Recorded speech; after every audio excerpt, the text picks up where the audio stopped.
Friends, வணக்கம். நாம் இன்றைக்கி என்ன பார்க்க போகிறோம் அப்படின்னா, சாதத்துக்கு ஒரு நல்ல டேஸ்டான சுவையான போன்லெஸ் சிக்கன் கிரேவி தான். வாங்க எப்படி பண்ணுறதுன்னு பார்க்கலாம். ஒரு கடாய் அடுப்பில் வச்சுட்டு அதில் 6லேருந்து 7-8 முந்திரி பூ சேர்த்துக்கோங்க. ஒரு கப் துருவின தேங்காய் சேர்த்துக்கோங்க. இது ரெண்டையும் சேர்த்து லைட் ப்ரௌனாக நம்ம வறுத்துக்கலாம். சிம்மில் வச்சு வறுத்துக்கோங்க, இல்லைனா கருகிடும். இதை நம்ம அரைச்சி பேஸ்ட்டாக எடுத்துக்கணும். இந்த மாதிரி சிக்கன் ஒரு 1 kg கழுவி எடுத்து வச்சுருக்கிறேன். மஞ்சத்தூள் போட்டு கழுவி எடுத்துருக்கேன். இது போன்லெஸ் சிக்கன். இதை இப்போ நம்ம மேரினேட் பண்ணி பண்ண போகிறோம். ஸோ வாங்க எப்படி பண்ணுறதுன்னு பார்க்கலாம். 1 டேபிள் ஸ்பூன் மிளகாய்த்தூள்,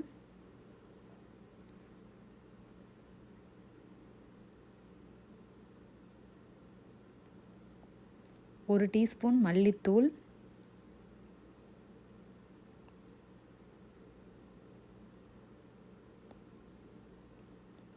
1 டீஸ்பூன் கரம் மசாலா, 1/4 டீஸ்பூன் மஞ்சள் தூள், 1 டேபிள் ஸ்பூன் பெப்பர் சேர்த்துக்கோங்க.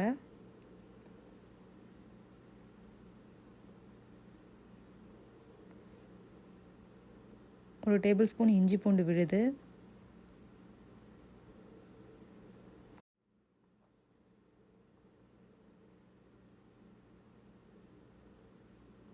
2 டேபிள் ஸ்பூன் தயிர் சேர்த்துக்கலாம். தயிர் சேர்த்தோம் அப்படின்னா சிக்கன் நல்லா சாஃப்டாக இருக்கும். சிக்கனுக்கு தேவையான உப்பு 1 டேபிள் ஸ்பூன் சேர்த்துருக்கேன்.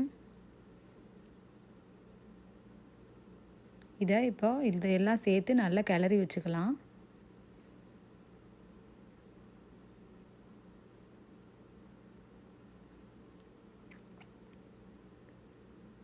இந்த மாதிரி கிளறி எடுத்து வச்சுக்கலாம். இதில் 1 டேபிள் ஸ்பூன் ஆயில் சேர்த்துக்கிறேன். ஆயில் சேர்த்து கிளறி வச்சுக்கோங்க. கிளறி இது ஒரு 15 மினிட்ஸ் இப்படியே ஊறட்டும். இப்போது நம்ம வறுத்து வச்சுருந்த முந்திரியும் தேங்காயும் ஒரு மிக்ஸி ஜாருக்கு மாற்றி இதை அரைச்சி எடுத்துக்கலாம். இந்த மாதிரி அரைச்சி எடுத்துக்கோங்க. ஒரு பேன் அடுப்பில் வச்சுட்டு அதில் 2 டேபிள் ஸ்பூன் ஆயில் சேர்த்துக்கோங்க. நான் நல்லெண்ணெய் சேர்த்துருக்குறேன். அதில் ஒரு பட்டை, 2 கிராம்பு, 2 ஏலக்காய், 2 பிரிஞ்சி இலை சேர்த்துக்கோங்க.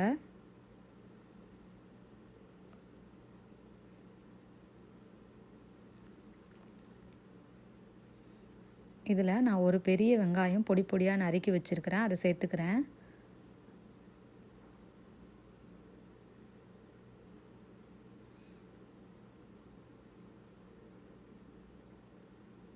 ரெண்டு பச்சை மிளகாய் நறுக்கி வச்சுருக்கேன். அதையும் இது கூடவே சேர்த்துக்கிறேன்.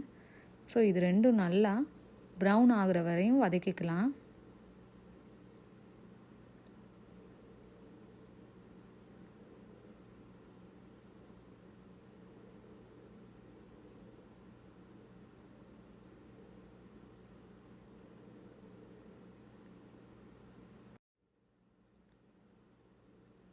ஆனியன் கொஞ்சம் சீக்கிரமாக வதங்கிறதுக்காக இதில் ஒரு 1/2 டீஸ்பூன் சால்ட்டு சேர்த்துக்கிறேன்.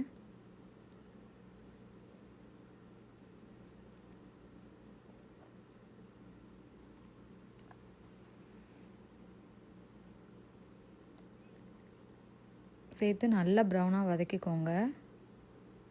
அப்போ தான் டேஸ்ட் நல்லாயிருக்கும்.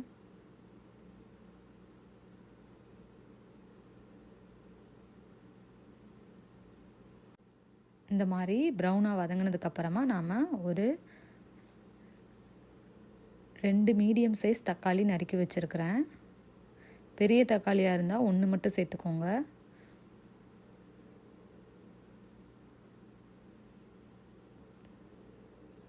தக்காளி நல்லா வதங்கட்டும். இந்த மாதிரி நல்லா வதங்கினதுக்கப்புறமா நம்ம மேரினேட் பண்ணி வச்சுருந்த சிக்கன் இதில் சேர்த்துக்கலாம்.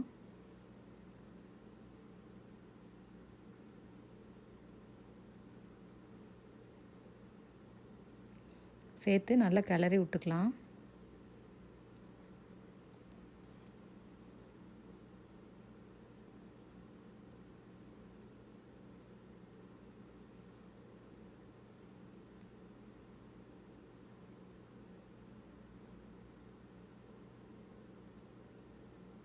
கிளறினதுக்கப்புறமா இதில் மேரினேட் பண்ணி வச்சுருந்த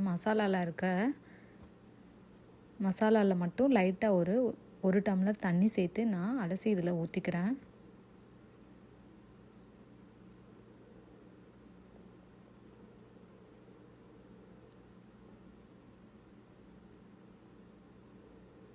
உங்களுக்கு வேணும்னா நீங்கள் தண்ணி சேர்த்துக்கோங்க, இல்லைனா நீங்கள் சிக்கன்லேருந்தே தண்ணி விடும். ஸோ எனக்கு கொஞ்சம் கிரேவியாக வேண்டும். ஸோ அதனால் நான் தண்ணி சேர்த்துருக்குறேன்.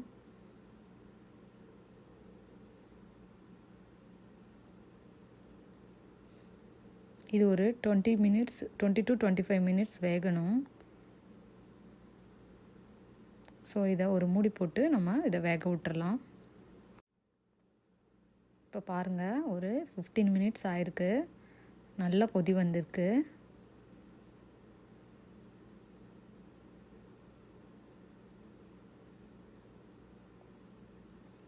ஸோ இந்த மாதிரி நல்லா கொதி வரட்டும்.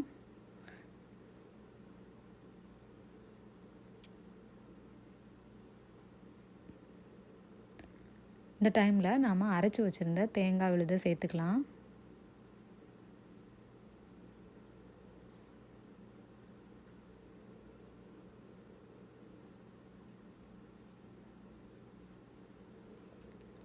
தேங்காய் விழுது சேர்த்து நல்லா கிளறி விடுங்க. இந்த டைமில் நீங்கள் காரம் செக் பண்ணிக்கோங்க. தேங்காய் ஊற்றுனதுக்கப்புறமா இதை ரொம்ப நேரம் கொதிக்க விடக்கூடாது. ஒரு 10 to 5 மினிட்ஸ் கொதிச்சா போதும்.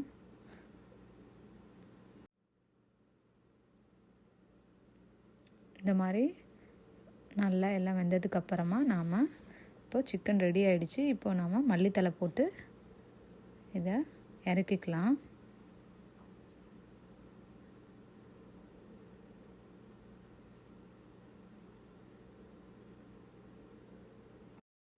ஸோ இந்த ரெசிபி நீங்கள் ட்ரை பண்ணி பாருங்கள். ட்ரை பண்ணி பிடிச்சிருந்தா கமெண்டில் சொல்லுங்கள், லைக் பண்ணுங்கள், ஷேர் பண்ணுங்கள், சப்ஸ்கிரைப் பண்ணுங்கள்.